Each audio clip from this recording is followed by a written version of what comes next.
चलिए दोस्तों, आप सभी का एक बार फिर से बहुत बहुत स्वागत है बच्चों। आज हम स्टार्ट करने वाले हैं प्रश्नावली 13 क्लास 9वीं की। इस प्रश्नावली का नाम है पृष्ठीय क्षेत्रफल तथा आयतन। ठीक है ना। तो चैप्टर 13.1 में जो जो भी फार्मूले आपके लिए जरूरी हैं उन सभी फार्मूलों को मैंने यहाँ पे लिख लिया है। ठीक है। तो पहले आप लोग देख लो। इसमें हम बच्चों पढ़ेंगे पृष्ठीय क्षेत्रफल तथा आयतन, चैप्टर का नाम है। साथ ही साथ आपको पता होना चाहिए बच्चों घनाभ क्या होता है। तो मैं थोड़ा सा बता देता हूँ, रफली ऐसे समझ लो। बच्चों जो घनाभ होता है ना, वो होता है बच्चों 3D आकृति, 3 विमी। इसमें लंबाई चौड़ाई और ऊंचाई तीनों होती है। ठीक है ना। रफली बना रहा हूँ, आप लोग एक बार देखने का प्रयास करना, थोड़ा सा आइडिया लगेगा, एक बार हल्का सा मालूम चल जाए ना कि घनाभ होता क्या है। तो बच्चों ये डिब्बा जो बना ना, ये किस आकार का है? घनाभ। बात समझ रहे बच्चों? यही होता है घनाभ। घनाभ में होता क्या है कि देखो, लंबाई चौड़ाई ऊंचाई तीन में से कोई भी एक, या तो लंबाई या तो चौड़ाई या तो ऊंचाई, तीन में कोई ना कोई एक भुजा जो होगी वह बच्चों अलग होगी। अगर एक भुजा अलग होगी तो उसको बोलेंगे घनाभ। अब सुनो सुनो बच्चों, घन क्या होता है? घन का मतलब क्या होता है बच्चों? लंबाई चौड़ाई ऊंचाई तीनों क्या होनी चाहिए? समान होनी चाहिए। तो उसको हम बोलेंगे बच्चों, वो आकृति सामान्यतः घनाकार है। आप बच्चों जिस रूम में बैठे हो ना, जहाँ पे बैठ के देख रहे होगे, तो बच्चों वो रूम सामान्यतः किस आकार का होगा? घनाभाकार। यदि रूम की लंबाई चौड़ाई और बच्चों ऊंचाई तीनों बराबर हो गया तो वह रूम क्या कहलाएगा बच्चों? घनाकार। ठीक है। तो आपको रफली घन और घनाभ के बारे में थोड़ा सा आइडिया होना चाहिए। चलो अब थोड़े से फार्मूले देख लेते हैं जो हमको यूज करने हैं। तो सबसे पहले बच्चों घनाभ का पृष्ठीय क्षेत्रफल जो होता है वो आपको पता होना चाहिए। तो 2LB plus BH plus HL, जहाँ L क्या है बच्चों? लंबाई, B क्या है बच्चों? चौड़ाई, और H क्या है? ऊंचाई। B का मतलब ब्रेथ, L का मतलब लेंथ, H का मतलब हाइट। ठीक है बच्चों। यहाँ पे एक अगला फार्मूला आपको पता होना चाहिए। घनाभ का पार्श्व पृष्ठीय क्षेत्रफल जो होता है बच्चों वह होता है 2HL प्लस B। पार्श्व पृष्ठीय क्षेत्रफल का मतलब होता है बच्चों, आप जिस कमरे में बैठे हो उसका ऊपर वाला पार्ट छोड़ दो, फर्श वाला और ऊपर वाला। ठीक है ना बच्चों, इन दोनों पार्ट को छोड़ दोगे तो इसका मतलब चार दीवार बचेगा। आप लोग छोड़ो, सोचो, अगर मैं ऊपर वाला किसी कमरे के ऊपर वाले छत को छोड़ देता हूँ और नीचे वाले फर्श को छोड़ देता हूँ तो इसका मतलब चार दीवार बचेगा। तो आप लोग याद रखना बच्चों, घनाभ का पार्श्व पृष्ठीय क्षेत्रफल बोलूं या फिर मैं बोलूं चार दीवारी का क्षेत्रफल, बात वही है। ठीक है ना। पार्श्व पृष्ठीय का मतलब होता है चार दीवारी का क्षेत्रफल। तो ये आपको पता होना चाहिए क्या होता है? 2HL plus B। ठीक है। ठीक इसी प्रकार बच्चों घन का जो पृष्ठीय क्षेत्रफल होगा वह होगा 6A²। साथ ही साथ बच्चों जो घन का पार्श्व पृष्ठीय क्षेत्रफल होगा वह होगा 4A²। देखो, क्योंकि पता है कि घन अगर पार्श्व पृष्ठीय क्षेत्रफल का मतलब होता है, मैं फिर से बोल रहा हूँ, चार दीवारी का क्षेत्रफल। चार दीवारी कहने का मतलब ये स्पष्ट हो जाता है कि ना तो हम फर्श लेंगे बच्चों, ना तो हम छत लेंगे, इन दोनों को छोड़ के काम करेंगे। अगर इन दोनों को छोड़कर काम करेंगे तो उसी को बोलते हैं बच्चों पार्श्व पृष्ठीय क्षेत्रफल। ठीक है। चलो मैं सीधा आपको ले चलता हूँ प्रश्न संख्या 1 पे और देखते हैं प्रश्न संख्या 1 क्या है। चलो, ये मैंने यहाँ पे लिख रखा है जिससे आपका टाइम थोड़ा सा बच सके।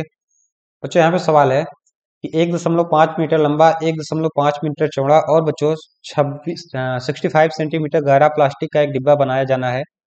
इसे ऊपर खुला रखना है। प्लास्टिक सीट की मोटाई नगण्य मानते हुए निर्धारित कीजिए। डिब्बा बनाने के लिए आवश्यक आवश्यक प्लास्टिक का क्षेत्रफल।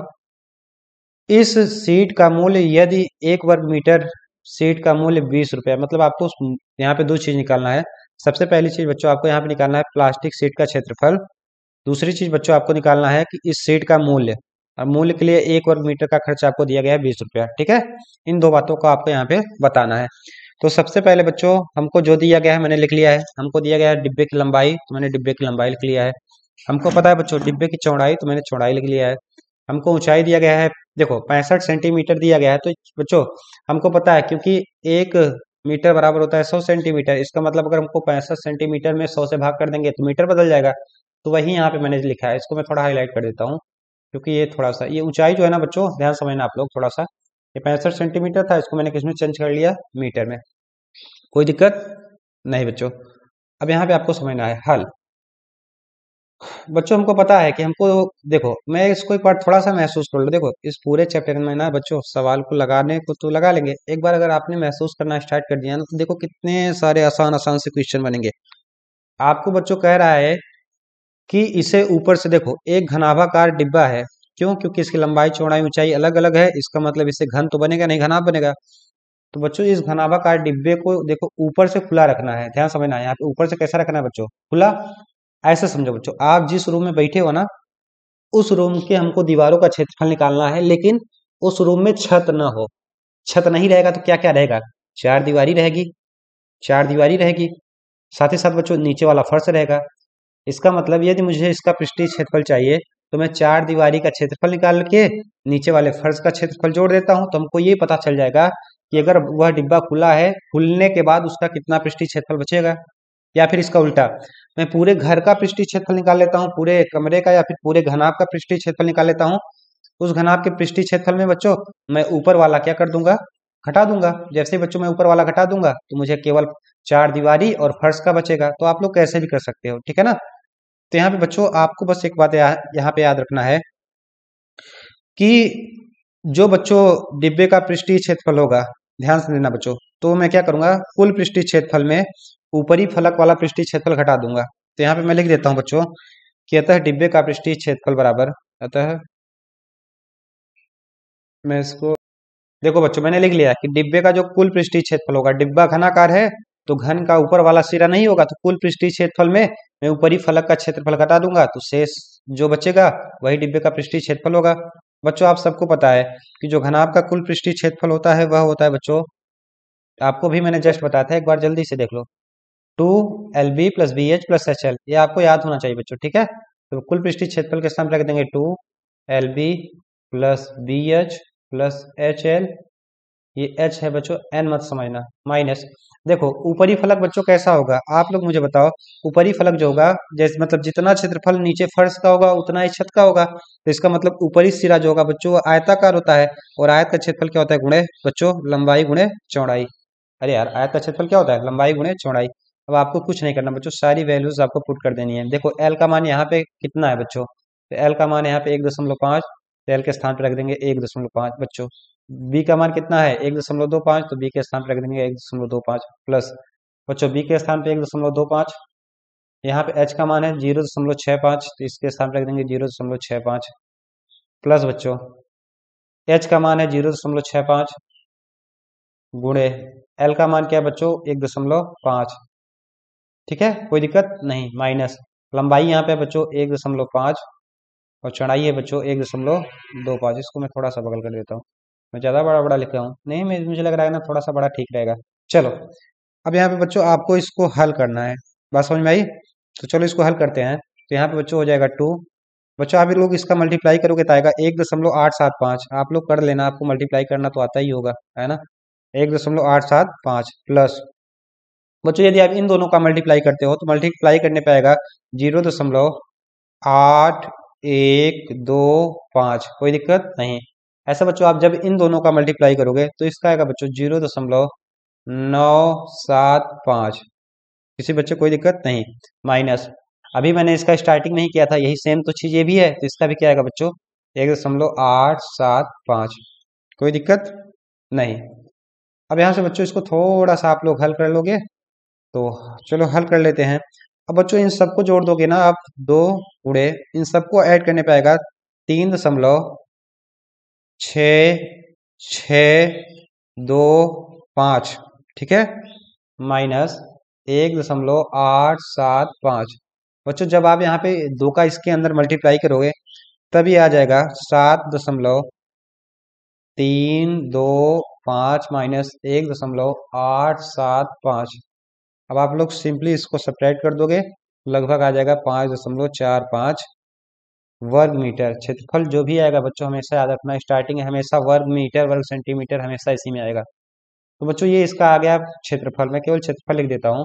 इसका मतलब डिब्बे का जो बच्चों पृष्ठीय क्षेत्रफल था वह कितना आ गया, 5.45 वर्ग मीटर।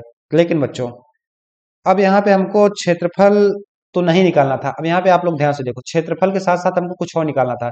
प्लास्टिक का क्षेत्रफल आ गया, पहले का आंसर हो गया। अब दूसरे में कह रहा है इस सीट का मूल्य यदि 1 वर्ग मीटर का मूल्य 20 रुपया है। अब यहाँ पे समझो बच्चों, यहाँ पे हमको दिया गया है कि 1 वर्ग मीटर का मूल्य, देखो 1 वर्ग मीटर का मूल्य बच्चों कितना दिया गया है, ₹20। लिख लेना बच्चों, चूंकि 1 वर्ग मीटर का मूल्य ₹20 है, इसलिए बच्चों कितने वर्ग मीटर का, 5.45 वर्ग मीटर का मूल्य क्या होगा, वर्ग मीटर का मूल्य। ऐसे समझो बच्चों, मैं कहता हूँ बच्चों 1 वर्ग मीटर का खर्च 10 रुपया है, तो आप लोग मुझे बताओ बच्चों 7 वर्ग मीटर का खर्च क्या होगा। तो आप बोलोगे सर जी 7 का गुणा कर देंगे, कितना हो जाएगा, 70 रुपया। सिंपली ऐसे ही इसको समझो, 1 वर्ग मीटर का खर्च कितना है बच्चों, ₹20, तो 5.45 वर्ग मीटर का खर्च क्या होगा बच्चों? रुपया 20 में मैं 5.45 से क्या कर दूंगा? गुणा। तो 20 गुणे 5.45। आप सबको बच्चों मल्टीप्लाई करना आता है। आप लोग जैसे ही मल्टीप्लाई कर लोगे तो इस सवाल का आंसर आ जाएगा 1900 आएगा। दशमलव के बाद जीरो को का मतलब कोई वैल्यू नहीं होता, तो 190 रुपये आ गया। ठीक है ना? इसका मतलब बच्चों क्या हो गया? अतः अतः क्या होगा बच्चों? आवश्यक प्लास्टिक का मूल्य कितना होगा? 190 रुपया। ठीक है बच्चों, अतः आवश्यक प्लास्टिक का मूल्य कितना हो जाएगा बच्चों? 190 रुपये। किसी बच्चों कोई दिक्कत नहीं? बच्चों यहाँ पे दो सवाल थे, पहले का आंसर ये हो गया और दूसरे का आंसर ये हो गया। चलो अब चलते हैं नेक्स्ट सवाल पे, देखते हैं क्या है।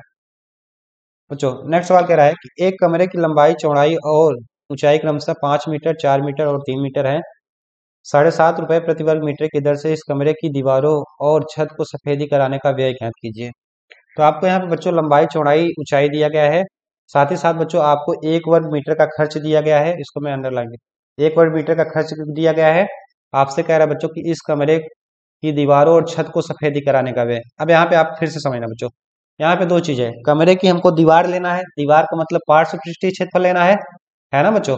और छत का मतलब बच्चों आपको आयत का क्षेत्रफल लेना है। तो आप पार्श्व पृष्ठीय क्षेत्रफल में आयत का क्षेत्रफल जैसे ही जोड़ देते हो तो हमको ये मिल जाएगा कि कुल कितना क्षेत्रफल है जिसमें हमको क्या करना है बच्चों? सफेदी कराना है। ठीक है ना? तो ये बात आपको बिल्कुल क्लियर है? चलो बच्चों, तो सफेदी कराने वाले भाग का क्षेत्रफल क्या होगा? पार्श्व पृष्ठीय क्षेत्रफल प्लस छत का क्षेत्रफल। मतलब पार्श्व पृष्ठीय क्षेत्रफल मतलब चारों दीवारों का क्षेत्रफल प्लस छत का क्षेत्रफल। चलो, पार्श्व पृष्ठीय क्षेत्रफल होता है बच्चों 2HL+B। और बच्चों हमको पता है छत जो होगा वो लंबाई गुणे चौड़ाई होगा उसमें, तो L × B।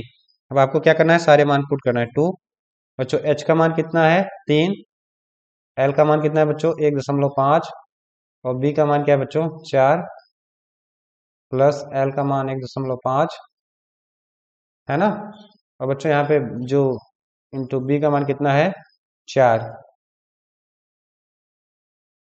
चलो चलो बच्चों, मैंने यहाँ पे L का मान 1.5 लिया है ना, तो L का मान सुधार कर लेते हैं बच्चों। बच्चों यहाँ पे कमरे की लंबाई मैंने मतलब गलती से लिख दिया था 1.5, शायद वो नेक्स्ट क्वेश्चन में था, तो मैंने यहाँ पे सुधार कर दिया, इसको मैंने अलग से कर दिया। ठीक है ना? कमरे की लंबाई आपको 5 ही दिया गया है, तो आपको 5 ही रखना है। ठीक है, कोई दिक्कत नहीं है, कभी कभी इस पे हो जाता है। अब यहाँ पे बच्चों 2 तिहाई 6, 5 4 9, 9 छंग बच्चों कितना हो जाता है? 54 प्लस बच्चों 5 चौक 20। जैसे बच्चों आप 54 में 20 को जोड़ोगे तो क्या हो जाएगा? 74। 74। इसका मतलब बच्चों सफेदी कराने वाले भाग का क्षेत्रफल कितना आ गया? सफेदी कराने वाले भाग का क्षेत्रफल आ गया बच्चों। यहाँ पे आपको लिख लेना है सफेदी कराने भाग का क्षेत्रफल कितना? 74 वर्ग मीटर। अब आपसे कह रहा है बच्चों, आपसे क्षेत्रफल तो पूछ नहीं रहा है, आपसे कह रहा है बच्चों सफेदी कराने का व्यय ज्ञात करो। चलो, यहाँ पे आपको दिया गया कि 1 वर्ग मीटर का खर्च आपको स्पष्ट रूप से दिया गया है। ठीक है ना? 1 वर्ग मीटर का खर्च आपको कितना दिया गया है बच्चों? 7.5। लिख लेना बच्चों, 1 वर्ग मीटर सफेदी कराने का व्यय, सफेदी सफेदी कराने का व्यय बराबर 1 दशमलव कितना है बच्चों? 7.5। 7.5 रुपया। इसलिए बच्चों ये चूंकि का चिन्ह है, ये इसलिए कितना है बच्चों? 74 ना। लिखना है बच्चों 74 वर्ग मीटर सफेदी कराने का व्यय बराबर 7.5 गुणे 74। अब बच्चों आपको क्या करना है? 7.5 में किसका मल्टीप्लाई कर देना है? 74 का। अब आप लोग बच्चों जैसे ही 7.5 में मल्टीप्लाई करोगे 74 का, तो मल्टीप्लाई करने के बाद आएगा 5 5 5 रुपया। ठीक है ना? इसका मतलब अतः अतः कुल व्यय बराबर, कुल व्यय कितना गया बच्चों? 555 रुपये। और यही सवाल का क्या होगा बच्चों? आंसर। आई होप आपको समझ में आया होगा। ठीक है ना? चलो कोई बात नहीं। चलो आपको एक बार, मुझे उम्मीद है कि आपको बहुत अच्छे समझ में आया होगा। मैं एक सवाल और लेता हूँ, बहुत आसान आसान से सवाल है, तो इसमें दिक्कत तो नहीं होनी चाहिए। चलो, सवाल कह रहा है बच्चों, एक आयताकार हाल के फर्श का परिमाप, यहाँ पे मैं देख लेता हूँ परिमाप ठीक लिखा हूँ। यदि 10 रुपये प्रति वर्ग मीटर की दर से चारों दीवारों को पेंट कराने की लागत कितना है, तो इस हाल की ऊंचाई ज्ञात कीजिए। अब यहाँ पे तुमको बच्चों संकेत में दिया गया है चारों डिब्बों का क्षेत्रफल बराबर पार्श्व पृष्ठीय क्षेत्रफल, है ना? यहाँ पे आपको क्षेत्रफल दी, वो हिंट दिया गया है। फिलहाल चलो समझते हैं हम लोग। बच्चों हमको पता है कि जो परिमाप होता है वो क्या होता है? 2 गुणे लंबाई प्लस चौड़ाई, है ना?